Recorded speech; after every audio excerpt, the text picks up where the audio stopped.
Bonjour, Internet! So we are in the city of love, and depending on who you are, some people would consider us the most romantic place on earth.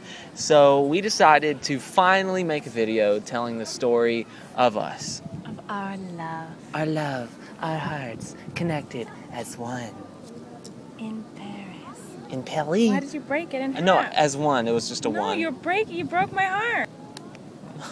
So, let's tell the world our story. Okay. I think it should start with the fact that Colin and I were just coming out of relationships. I was living in New York. I was living in Los Angeles. And for about a month straight, my friend Christopher in New York, I would meet up with him at Olive Garden in Times Square, and he would constantly say, "Hey man, I know you're obsessed with YouTube," because I, made videos and I was really obsessed with it. He said, "You gotta check out this girl named Miranda Sings." I'm like, "What is Miranda Sings?" And then he said, "This is a girl, and she puts on a lot of lipstick and she sings really badly." And I was like, I don't have any interest in seeing that. And then for a month he kept saying, "Did you see it? Did you see it?" And I said no. Then one night I couldn't sleep and I looked up Miranda Sings, and what did I see? That. It was the Single Ladies video. Yeah. And I also saw My Heart Will Go On. Yeah. And what happened was I saw a link to her singing as Miranda, but earlier on in your career as Miranda. I was like, oh, she's really pretty. It was before all the lipstick and all the other stuff. I think the video doesn't exist anymore on YouTube. It's private now. Yeah, it's private. Yeah. I don't know. I think it's private now. Corey was in the video. Yeah, it's private. Yeah. And I was like, this girl's really beautiful. And I was so intrigued. And I found another video of her as Colleen Ballinger. And you were singing a song from the last 5 years. Mm-hmm. And I was like, oh my gosh, she's freaking talented and beautiful. And then I did a really creepy thing and I Facebook stalked you. And I found videos of you and your sister. And then something in me said, write to her. I didn't think she would ever write me back. I didn't think she'd read it or anything. I didn't even friend request you. Mm-mm. And I sent her a message, and within 24 hours, I got something back. And this is my side. At the time... What was that? That's my phone. He wrote me on June 19th, 2009, and that was when I was in London doing my very first Miranda show live in London. And I got home from my show, and I was tired, and I went on Facebook, and I had a message from Josh in my little inbox, and I was sorting through all my different messages because I used to get a lot of messages, and I still do. They're like, I love Miranda, and that's great, and I love them, but I usually read through them quickly and I never write back. But his caught my eye because it was like, hey, I think Miranda's really cool, but I really like you, and I think you're beautiful and talented, and I'd like to get to know Colleen, not Miranda. So I get this message from him, and I never write people back, but something in my gut told me to write him back. And I didn't know what it was, but something in my stomach, the pit of my stomach was like, you have to write him back. And I didn't even know if he was straight or gay, no offense or anything, but like I saw his profile picture, and he's like a pretty boy in New York City, and he'd seen my videos, so I assumed that he was gay. But I was like, whatever, I need to write him back. So, because I just knew, I felt it. So she wrote me back, and from then on, we wrote to each other probably 3 times a day, every day for 5 weeks. Novels, like long we basically became like pen pals, online pen pals, like back in the day. And I would ask her 10 questions and she'd have to answer them, and then she would send that back with new questions, and we go back and forth. We literally wrote novels to each other. And then that turned into one day I was doing a modeling gig, and at this point we hadn't spoken on the phone yet, and we finally exchanged phone numbers on Facebook. And we exchanged phone numbers like 3 days after we started talking. Did we? Yes. It felt like weeks. I know, it did, because but what we we spoke about, all the things that we said, was what you cover when you date someone. And that's the cool thing, is like, when we were talking, it took us 5 weeks to actually meet in person, but in those 5 weeks, we covered what people usually take months to do. So we exchanged phone numbers, and we started talking on the phone until 5 in the morning every single night, and then we exchanged Skype, and we started Skyping every day. And I met your family through Skype. Yeah, through Skype, and I talked to his family on the phone. Like, we were dating, and we hadn't even met in person. And this went on for 5 weeks, even though it felt like years, because we we're talking nonstop. It was nonstop. I mean, I literally would see the sun coming up, and I would be on the phone with her. Yeah.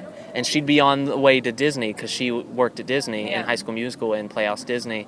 And I remember, like, she would always say, I'm so sorry that I'm keeping you on the phone. I know, like, you haven't even slept yet, but I loved every second of it. So then one day I called him because I really wanted to meet him. I was like dying to meet him, obviously. We left out a big part. What? We started, and everyone makes fun of me and says this is a sexual thing when I say it. We started making videos for each other. Private videos. Yeah, we also did that. I had a private channel and she had a private channel, and we would make basically our pen pal messages on video. My first ever vlogs, like talking to the camera by myself, were to him. Like, I was so uncomfortable, and they're so awkward.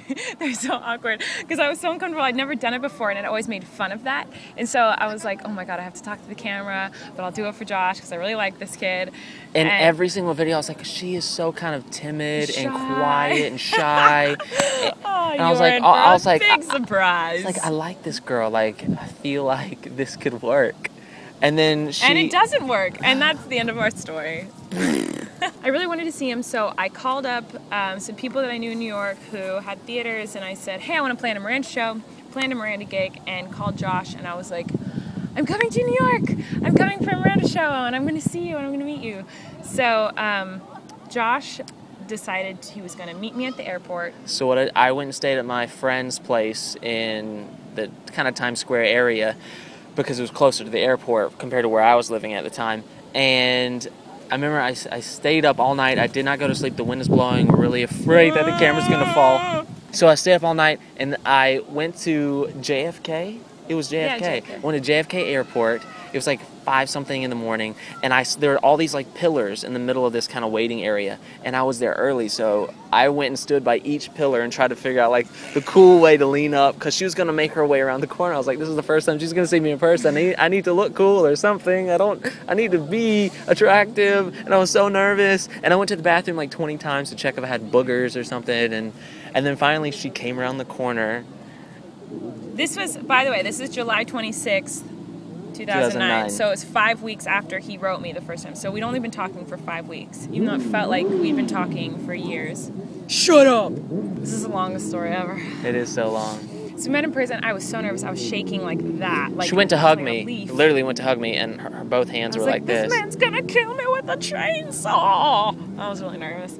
But we met in person, and it was lovely. We went and got some diner food, and we didn't eat any of it because we were both too nervous. And then we went back to his place. Back to Mom and Pop. No, nothing happened. Where we took like a 4-hour nap. Yeah, we took a nap, and then it started. That sounds really bad. Like, we actually did nap. Like, we slept because I landed at 5 in the morning. So then it starts pouring rain outside. And in one of our pen pal emails, we had both mentioned how we think it's really romantic to kiss in the rain, blah, blah, blah. You know what? It's not even blah, blah, blah for me. That's something I always really wanted to do. I even tried to plan a first kiss that way back in high school. It didn't work out. But here it happened. It was raining. It was raining, and he took my hand, and we went outside, and I hopped on his back, and it was pouring rain in the summer, and he walked me because I was on his back. He ran kind of to the skyline of New York City, and it was so pretty. It was right on the Hudson River.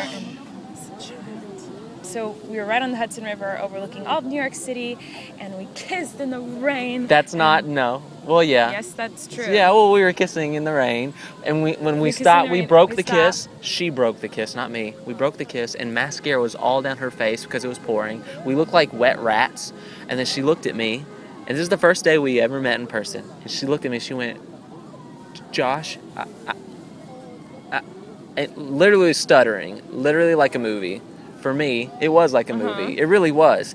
And I knew what she was going to say. I felt what you were going to say. And I was like, she can't do it. I'll do it. And I said, Colleen, I love you. I said, I know it's crazy, but I love you. She went, I love you too. I don't care what anyone says. Everyone's going to think we're crazy, but I don't care. I love you. I've known that I love you. I was like, I know too. And then we smooched. And then we smooched, and then we were in love. The end of that date was we dried off, went into the... Got it. we dried off, we went back into the city, had some sushi, and then I dropped her off at a gay club so she could hang out with Frankie Grande.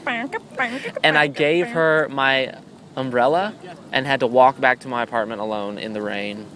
But I did not care. I was so happy. Yeah. Yeah, that's it. Oh. There's a pie.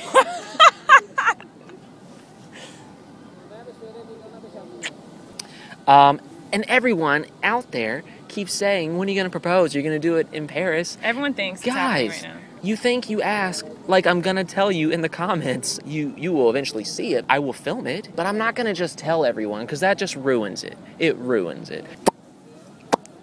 Thanks for watching. We love you. Be nice to people. Au revoir. I always wanted to do that. Because we're in Paris.